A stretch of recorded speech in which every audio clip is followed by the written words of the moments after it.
All right, welcome back to video slash podcast number three of my 50 things that I've learned now that I'm turning 50 in a week. Um, yeah, so I was born in 1976. I'm a Gen X baby. I loved growing up in the 80s, but there are definitely things that kids today, like things have changed. But today I want to focus on health because when I was growing up, there was no such thing.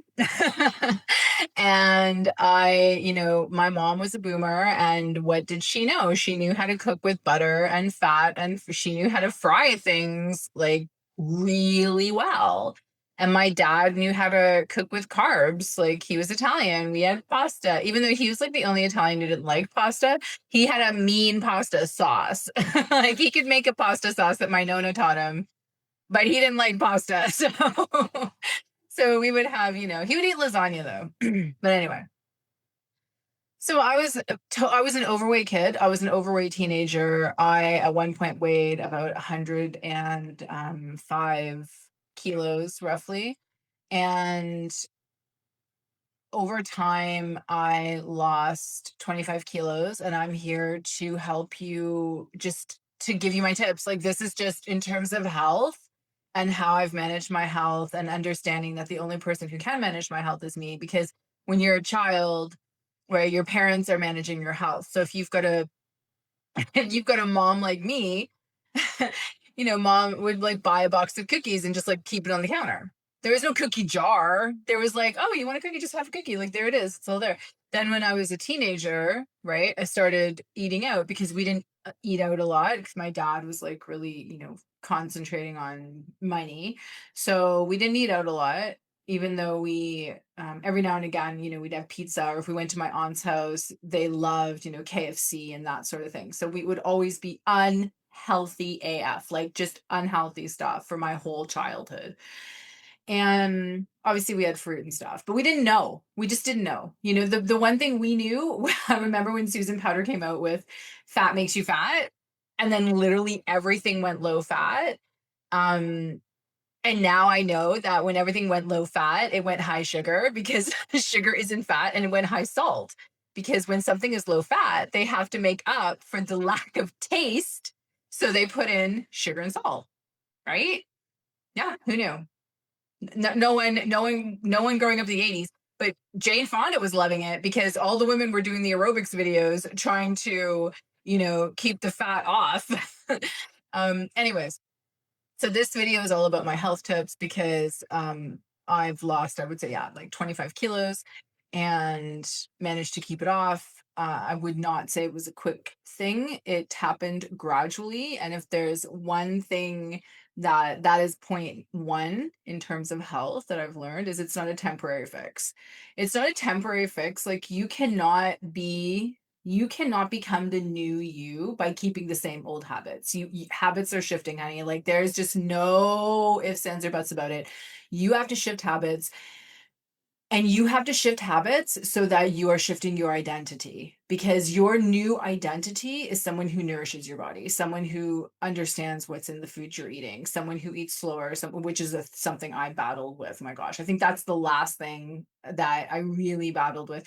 And the last thing that I battle with right now is still eating when I'm bored, or eating when I'm procrastinating.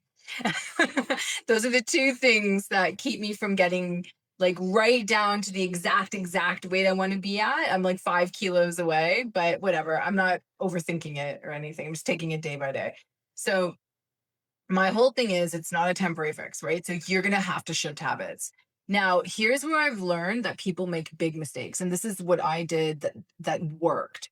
I didn't shift all the habits at once. I picked a habit and I shifted that habit, and that was it, until that habit was like down.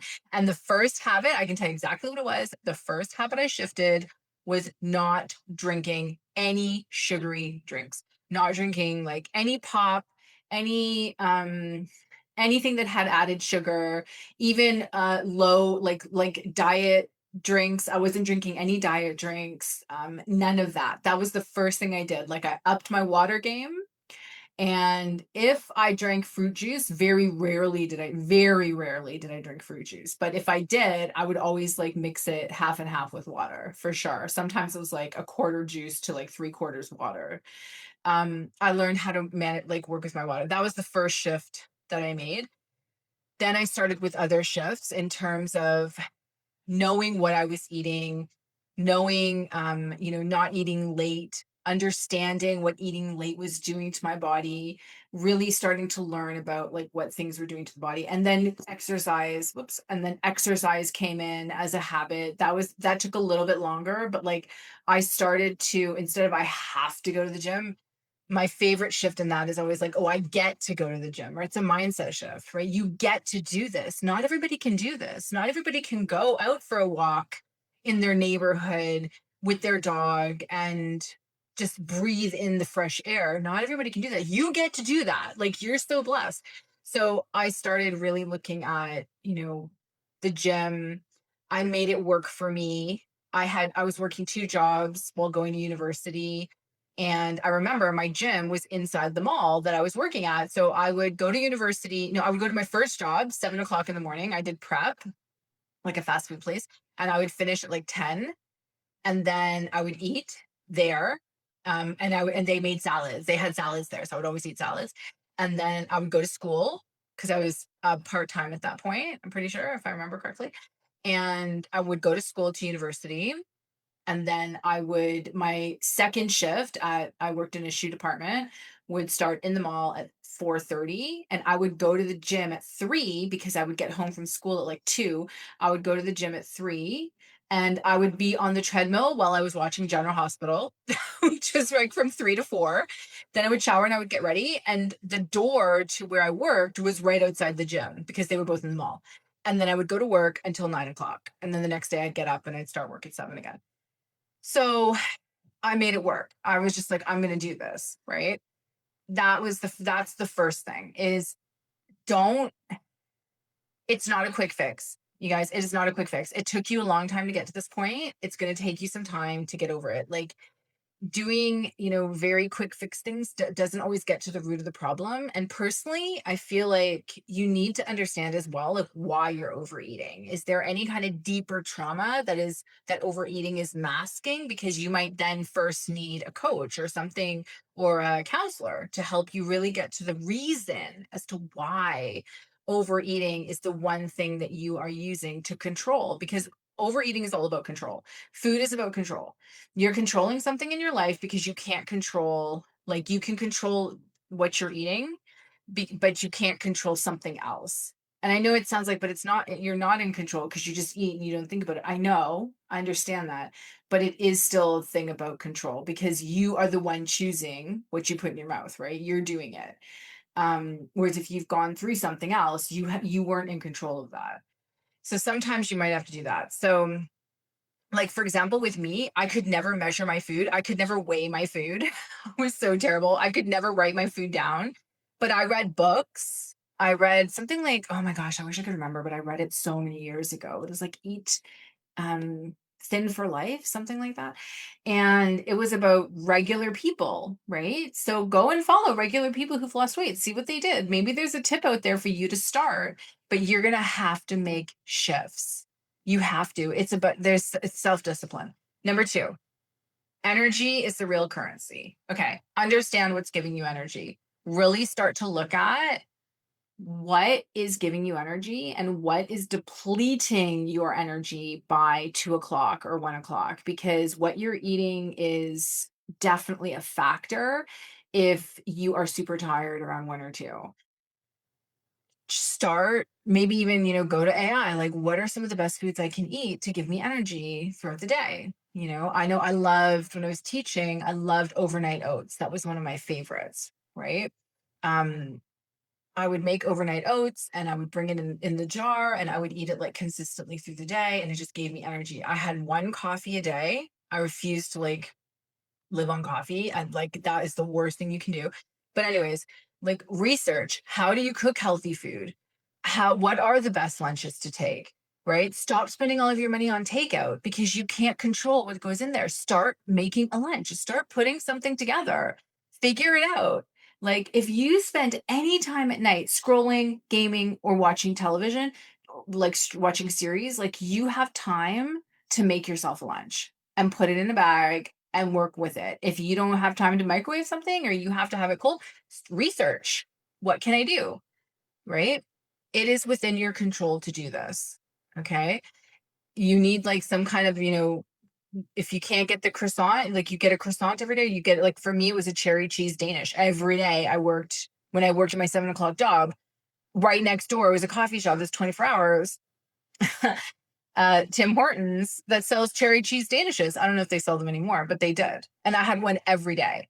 And then my pants, like, were not doing up my uniform pants. And I was like, oh my gosh. So I was like, I'm not getting a cherry cheese Danish. And it was just self discipline. It was like, no, I'm going to get my coffee and that's it. I'm going to get my coffee and that's it. I'm going to get my coffee and that's it.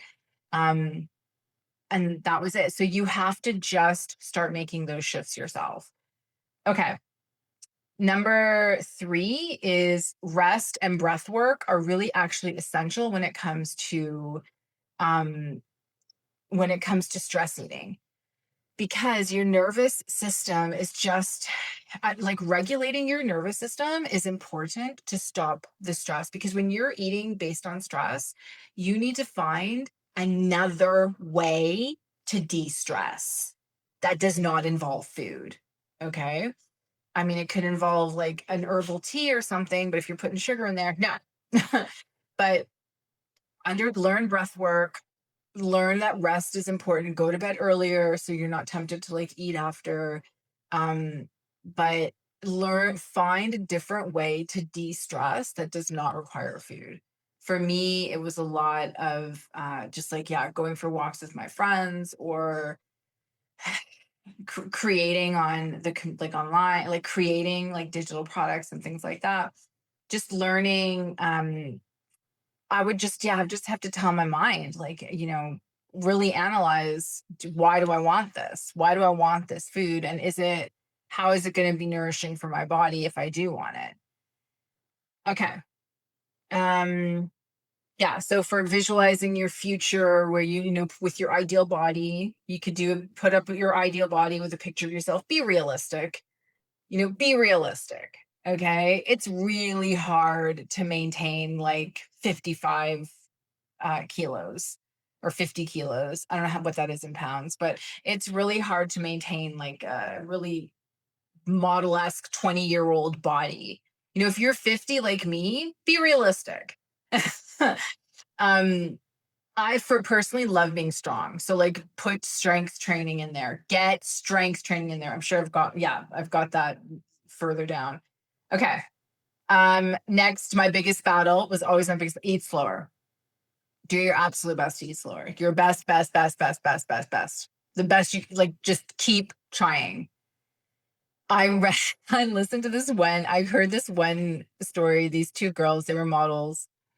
They would bring I cannot imagine doing this because I'm also a person who doesn't want to waste food. But I know at a restaurant, like you can't. I mean, you're wasting that food anyway if you don't finish it. So first of all, anyways, they would get their food and they'd put half of it on another plate, and they would have these little sachets of washing liquid, like for your washing machine, in their bag, and they would dump it. They would pour it on the food so that they couldn't eat it. So if anyways, food for thought. So I've also sometimes just asked for a takeaway straight away and put half of it in the takeaway box, or split food with your friend if you're trying to eat less. Like, you still want to have the pizza, like have the pizza, like enjoy your life, but eat it slower. And maybe try not to eat the whole thing, especially if you're in the States or Canada. Like, the portion sizes there is absolutely outrageous. So really just try to say to yourself, I'm going to eat half. Okay. Or like put it in takeaway and give it to, I mean, here we would have like a car guard, but maybe you can, save it, I don't know, for a homeless person or something like that. But try your absolute best to eat less if you can, and eat slower. The ultimate goal is to eat mindfully, which basically means that you just eat without any distraction. You're just focusing on your food and being present within your life. But that's hard as well. I just really struggle with that. but that is something they say is good. Next, any exercise is better than none. What number is this? 1, 2, 3, 4, 5. Number 5. Any exercise is better than none. Okay. You've got to bring exercise into the plan. Like I said, there were days when it was literally just jumping around in my kitchen to a dance track. And that was the exercise. But one of the very first habits that I did make was going to the gym, including, exercise in my daily routine. I did not like it at first, but I was just like, I get to exercise. Like, I have to do this. I'm doing this for me. I'm the only one who can do this for me. And you've just got to get out and move. Move. Sitting is the new smoking, right? Like, you've just got to get out there, even if it's like Tai Chi, 10 minutes of Tai Chi. Like, there's just no excuse as well. Like, if you've got a space, there are videos that are like 10 minutes if you're in a hotel room, like if you're in a box, you can find a video of something to do so that your body is moving, and then be proud of yourself, right? Um, and don't be, I hope I put on, yeah, I did. Okay. So make sure. All right. Next, number 6. You've got to speak love into your body. Like, watch how you speak to yourself, because words have power. Stop being like, I'm sick and tired. Stop being like, I'm always in pain for this or this or this. Like, you've got to start feeling, like, look into Joe Dispenza's meditations if you're really struggling with pain, and trying to see how sending love to parts of your body can help heal things that you maybe didn't think could be healed. So yeah, and I know I said this in a previous video, but like with my back, for years I was like, oh, I've always had a bad back, right? And then I was like, why am I saying that? I really need to shift this into, my back has always been strong. I literally started doing this about 2 months ago, because I had, like, I don't want to even say it, but I had like this pain in my back. So I was like, and I have always had, like, issues in my back. So I don't want to say anymore. Like, delete, delete, delete. Now I'm just like, my back is so strong. I always have a strong back. Like, I can't believe how strong my back is. It is amazing. I love you. I love you. I love you. And I'll send love to like the cells in my back. And no word of a lie, you guys. Like, nothing for 2 months. I cannot even tell you. It's been absolutely flippin' amazing. And I went for an MRI and everything like a year ago for this. Anyway, just really quick story, when to talk about like sending love to your body. So when I started running, I used to run on my own. Now I run with friends, but I used to run on my own with an iPod Nano, which is Bluetooth enabled. And then one day I was running, and within like 5 minutes of the run, it died. So I had no music, which for me is like, oh my gosh, what am I going to do? So what I did is I started at my feet, and I visualized all the cells in my feet as little hearts with little faces, and like, and almost like flying around, like vibrating, because they are vibrating.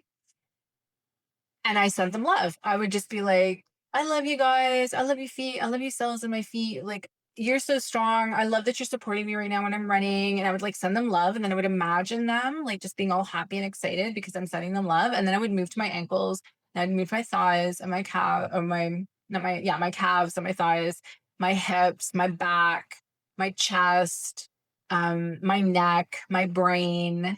And then I would do my muscles and my circulatory system. And by the time I was done sending love to like every single part of my body, I was home, but I felt flippin' amazing. Oh my gosh, I felt so good.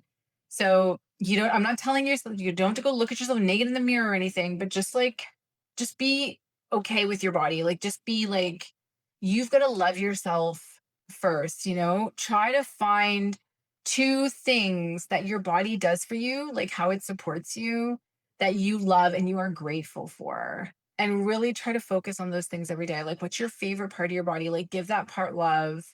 And even if you're not happy with where you're at, be like, no, I'm going to nourish you better now, body. I love you. We're going to make this right. I'm going to feed you better. Watch videos on nutrition. I went vegetarian And 2 years ago, I can't go vegan. I love cheese way too much. So, but I've been vegetarian because I saw videos on meat, and I'm not saying like stop eating meat, like do what you need to do, but it's just what happened to me. And that leads me into just stop punishing yourself. What number is that? Like number 6. Stop punishing yourself, right? Start with love. From today, it's about love. It's not about punishment, right? Something happens like with part of your body where it's sore, be like, oh my gosh, like I love you, we're going to make this better, right? Stop beating yourself up for everything that happened in the past. Today's a new day. Today is a new day. Every day is a new day, and this is one of the biggest things, because my weight loss journey has been over the course of years. Every single day, because I've definitely like relapsed with certain things, every single day is a new day to start again. And if you go off the rails for a week, guess what? Every single day is a new day to start again. Every day, every day, every day, every day, every day, every day. I don't care how long you've been off the rails. Every day is a new day to start again. Get it in your head that you can start again. And today is the day, right? Just keep doing it. Don't stop. Don't stop. Okay. Be kind to yourself. Um, yes, that is actually number 8. Consistency. If a day goes bad, tomorrow's a new day. That was number 8. Sorry. Um, so basically, yeah, exactly what I said. Today's a new day. Like, don't beat yourself up because you've gone off the rails. It's okay. It's okay. Tomorrow's a new day. Tomorrow you can start your day with, your like every morning I start with warm water with lemon and apple cider vinegar. That's my thing. I drink a lot of water, right? I'm really focused on that. I love starting with that. I don't have coffee for an hour. Um, and after until I've had my apple cider vinegar, lemon water, warm water. And I learned on a Mel Robbins podcast that is exactly what I should be doing, that you shouldn't be having coffee right away in the morning because it, I don't know, derails your system somehow. Like, I mean, I don't know the science of it, but I just know that when she had her guest on and she was talking about it, I was like, oh my gosh, that's what I do. I'm doing the right thing. Yay. Like, amazing. Like, I don't start right away with coffee. And, you know, try fasting if that's what you want to do. For me as a 50-year-old, I'm really into mine. I did internet fasting for years, but I know that now in 2026 they're really prioritizing protein. um so I'm really looking at getting enough protein in my system, and what time, like, should I be eating earlier in the morning when it comes to protein. So yeah, I'm just doing some research about that, around that. But if you have any tips or tricks or anything there you want to let me know, let the community know, please do. Okay. Number 9, this is a big one that I tell my friends. Measurements are more important than the scale. If you are a slave to the scale, you need to stop. You need to be making sure that you take your measurements, right? If you really want to go one step further, take pictures. If you don't want to take pictures, I never did, but if you don't want to take pictures, just take measurements. And I'll give you an example. I have a friend, she's lost a lot of weight, okay? But she's not doing any, she had a health coach, so she's not doing really any strength training. Okay. I do a lot of strength training. I'm a little bit taller than she is. We are 2 kilograms apart. Okay. We are roughly the same weight. But size wise, in terms of like the clothing I would buy at the shop, I am 4 sizes smaller than she is, because my muscle is, it weighs more than fat, right? So my body is like tighter, if I could say it like that. That's why your measurements are so important. If you don't want to use measurements, get a pair of pants that have not fit you or don't fit you, and just keep trying those on. I remember I had a pair of bell bottoms that were a size 16 in Canada, which you can imagine, like in here, I think that's a size 20. So, and I remember I couldn't do them up when I first started losing weight, but I was like over 100 kilos, and I couldn't do them up. And like every day I would put them on, every day I would put them on. And I would remember like the day that I did that button up, oh my word, you guys, like I did not care what the scale said. I was like, yes. It was like jump for joy. I think I wore those as soon as those bell bottoms fit. I wore them like every day. So don't just be a slave to the scale. Like the scale is not going to give you an accurate representation if you are training or anything like that. Always either a pair of clothing or take your measurements. Get someone to take your measurements for you. And last but not least, strength is protective. Make sure you're building muscle. So make sure that you've got a strength routine in there. Even if you can only do a little bit of at a time, it does not matter. Just start. Just show up and do a little bit of weights. Do it at the gym. Do it at grab, like go buy some weights and do it at home, but add a little, you have to add a strength training workout to your routine. Super, super, super important. And I just wanted to share my 5 favorite affirmations for health. So I love, I'm so proud of my body for being so strong. I love my blah, blah, blah for blah, blah, blah. So I do that a lot. Like, I love my ears because I can hear the song right now. I love how strong my legs are. I love my knees. I love, this for doing this. I'm always like, I love this part of my body for this. I always honor my body's need for rest. Okay, so I need to rest. My whole thing now is I love saying, I'm restoring my chi. I'm just restoring my chi right now, which to me sounds legit. Like this is something that needs to be done. So it's not I'm taking a nap, it's I'm restoring my chi. And I'm so grateful for my strong back and healthy muscles. I always say that. And I love every cell in my body, right? Just putting love into the body, right? Love vibrates on that high energy, like just loving your body and being like, we're in this together, body, and we're doing this. Like, I know I've treated you like crap for so many years, but today's a new day.